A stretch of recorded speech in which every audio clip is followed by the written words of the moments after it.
진수. 9명의 사망자를 냈던 서울시청역 역주행 사고.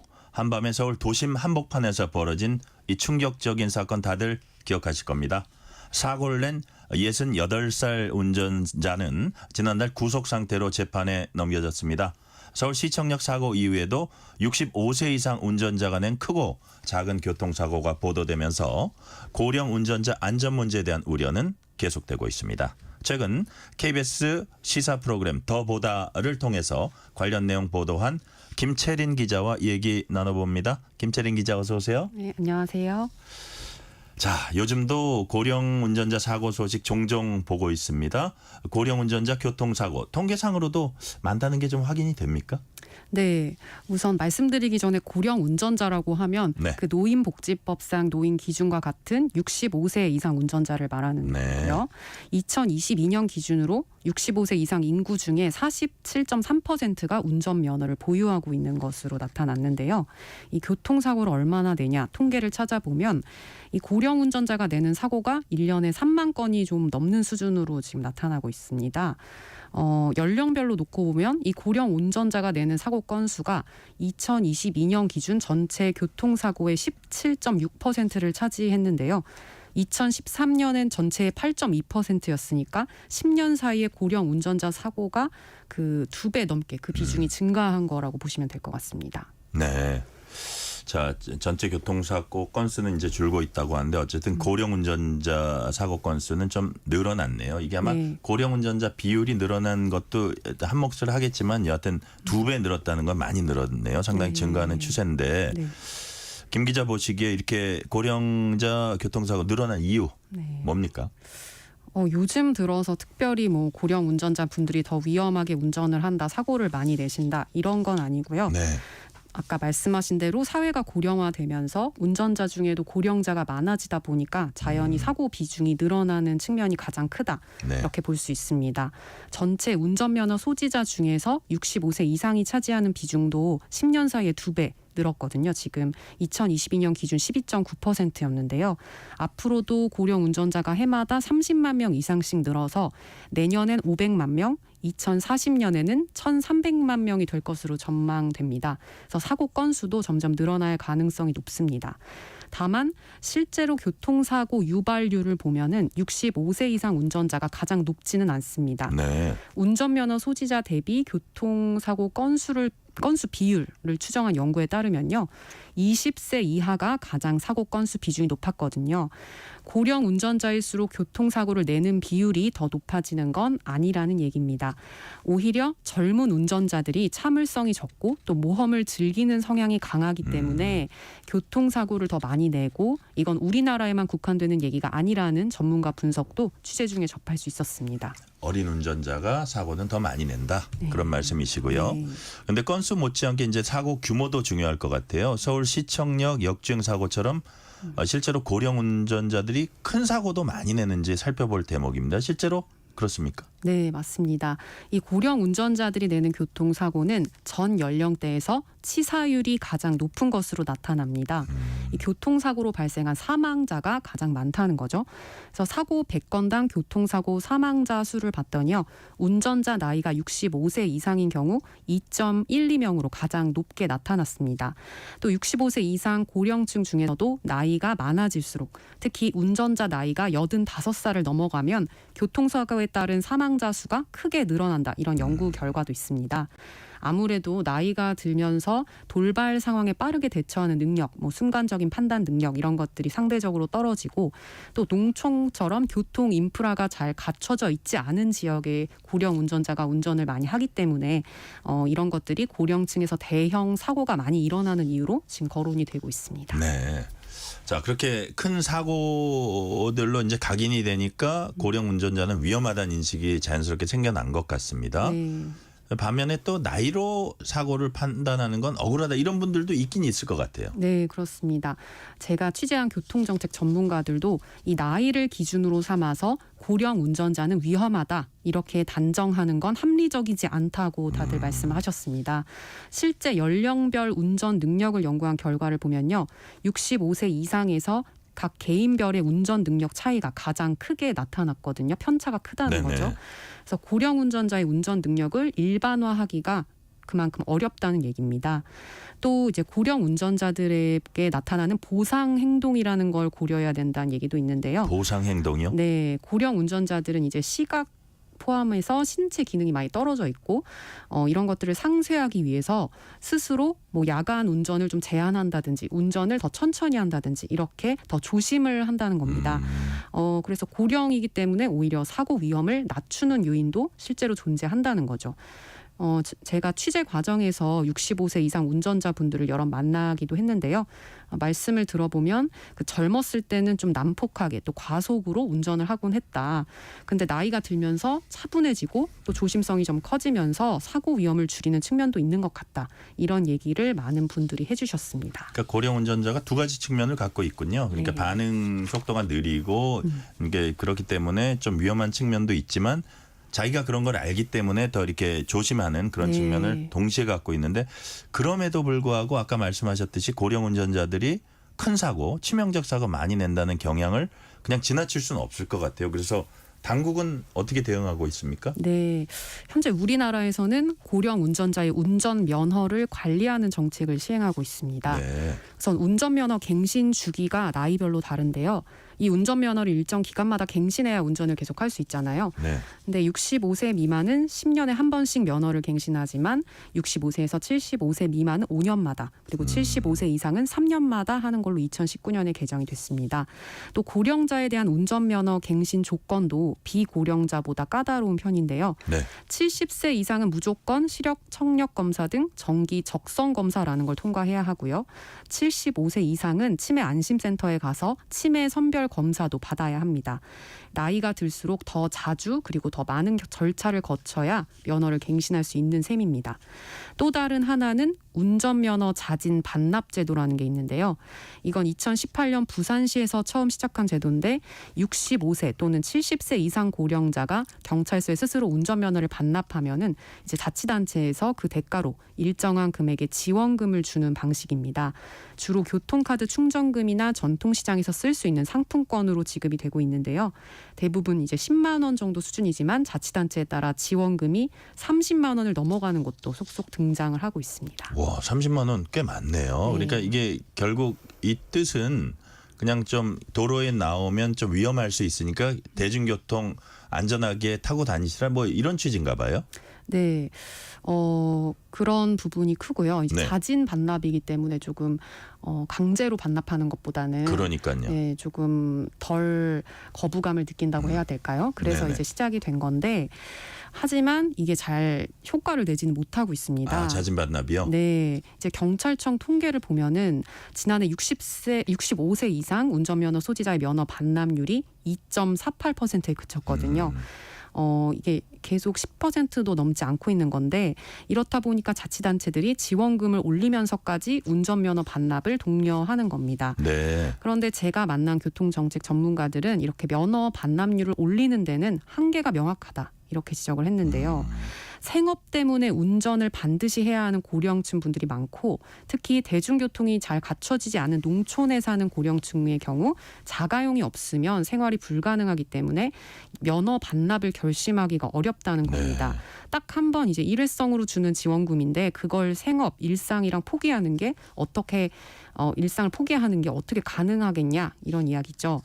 실제로 우리보다 20년 먼저 1998년부터 운전면허 자진 반납 제도를 도입한 일본도 65세 이상 면허 반납률은 여전히 2%대에 머물고 있는 실정입니다.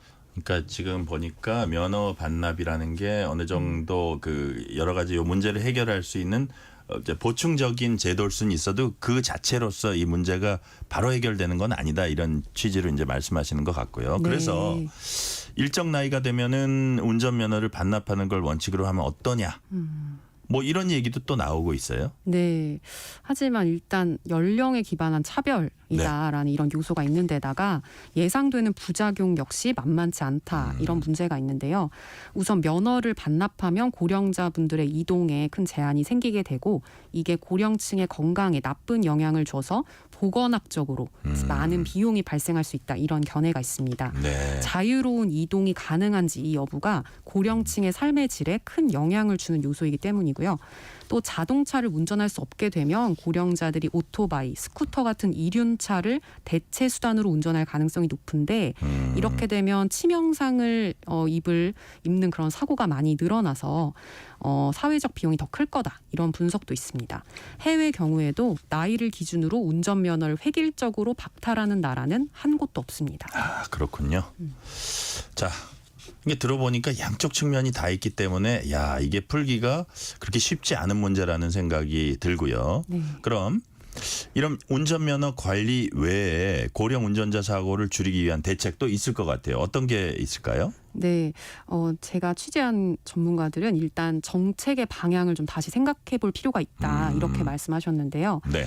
어떻게 하면 고령 운전자들이 운전을 안 하게 할까, 못 하게 할까 이런 것만 고민할 게 아니라 어떻게 하면 이 고령 운전자들이 더 안전하게 운전할 수 있게 할까 그 지원책을 먼저 고민해야 된다는 얘기였습니다.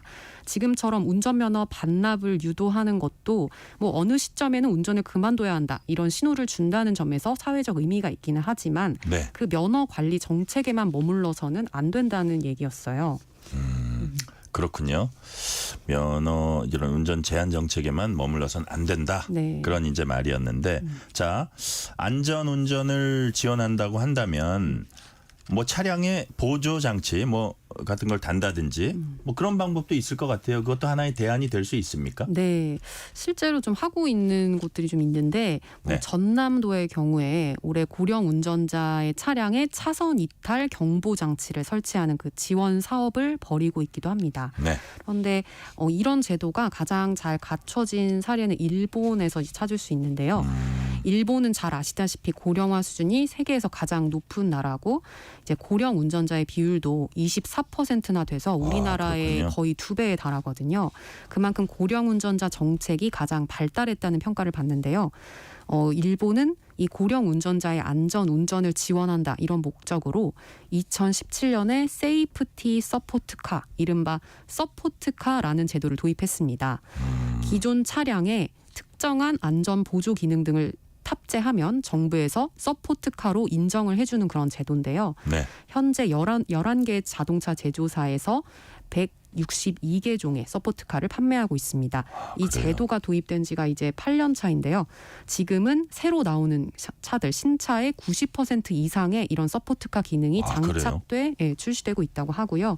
사고 비율도 일반 차량의 최소 40% 이상 로 40% 정도로 감소했다라는 조사 결과도 나와 있습니다. 상당히 이 부분이 좀 눈에 띄고 귀에 띄는데요. 자, 네. 그러면 김철인 기자, 서포트카라고 하면은 구체적으로 어떤 이런 세부적인 기능이 좀 있을 것 같아요. 어떤 기능이 있을까요? 네, 가장 좀 기본적인 거는 비상 자동 제동 기능이라고 해서요. 네. 전방에 보행자나 차량, 벽 이런 장애물이 있으면 자동차 센서가 그걸 감지해서 차를 자동으로 멈추는 기능입니다. 또 다른 이제 중요한 기능으로는 페달 조작 오류 방지 기능이라는 게 있는데요. 네. 운전자가 브레이크를 밟으려다가 착각해서 엑셀, 가속 페달을 밟았을 때 차가 갑자기 나가거나 급히 가속하는 일을 방지하는 그런 기능입니다. 운전자가 갑자기 가속 페달을 강하게 밟았을 때 일단 차량이 가속되지 않고요. 네. 대신 요란하게 경고음이 울리면서 지금 엑셀을 밟고 있다, 브레이크를 밟아달라 이런 문구가 자동차 계기판에 표출되는 그런 방식입니다. 문구가 앞에 뜬다 이거죠. 네.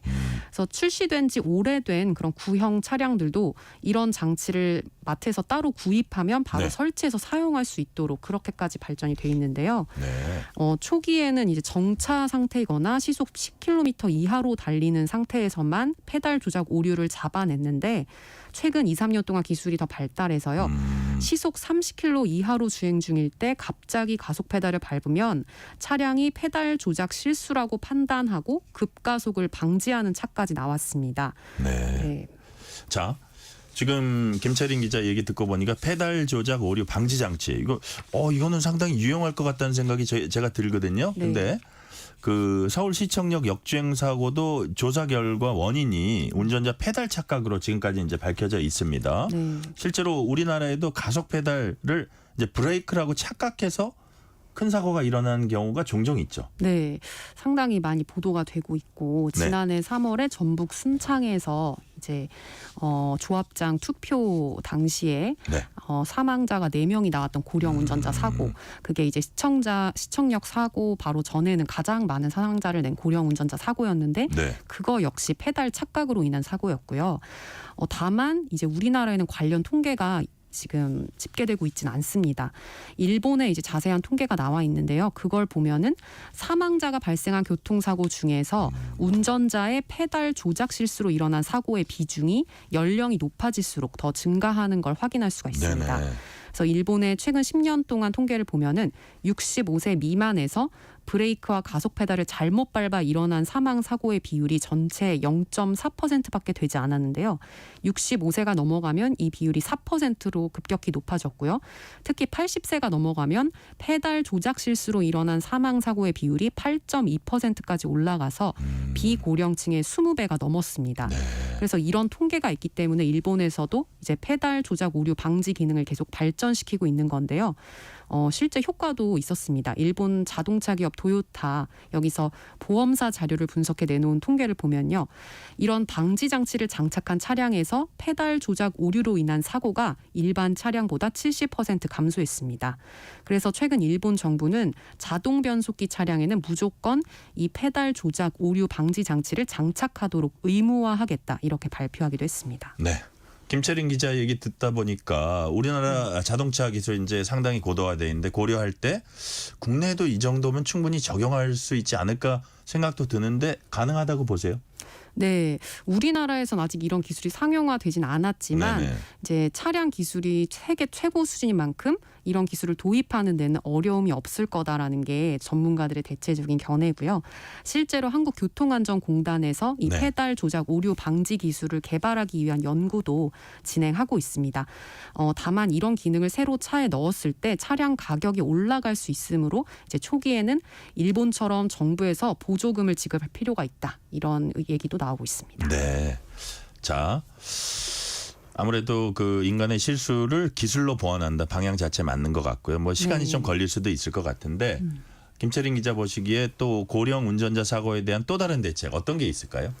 네, 사고를 낼 가능성이 높은 운전자를 이제 선별해내기 위해서 면허 갱신 절차를 실질적으로 강화하자라는 의견도 있는데요. 네. 대표적인 게 고령 운전자 면허 갱신 때 운전 시험을 포함시키자라는 겁니다.